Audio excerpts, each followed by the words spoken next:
Hi, my name is Heather, and I chose to lift up a change of mindset regarding fear and worry.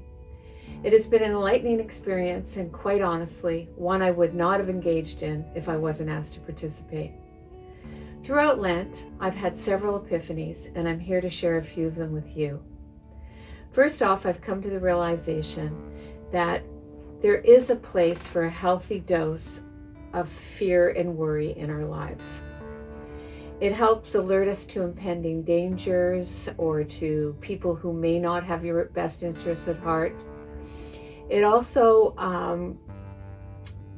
forces us to realize that maybe we aren't doing our best, or that there's a change in the offing and we need to be prepared. The healthy dose is not what keeps me awake at 3 a.m. I began planning how I'd approach the not so healthy mindset. I decided to start with the question, what am I most afraid of? After considering several possibilities and peeling back the onion, I decided it was time to have a conversation with God.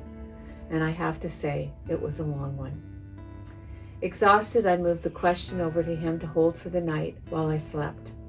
When I woke up the next morning, the answer was loud and clear, and the word front and center in my head was loss. From a very young age, most of us worry about losing our parents, families, friends, jobs, etc. But we need to become resilient in order to function in our everyday lives. Loss at a later age, in my opinion, has more vulnerable consequences. For me personally, the thought of losing my nearest and dearest leaves me feeling fragile. Now that I've named the fear that it keeps me up worrying, I will do my best to deal with it. I will continue to commune with God in the wee hours, and through His grace, to learn to accept that loss is an unchangeable part of our lives. I also want to live the remainder of my life living and embrace these sage words. Don't borrow sorrow from tomorrow.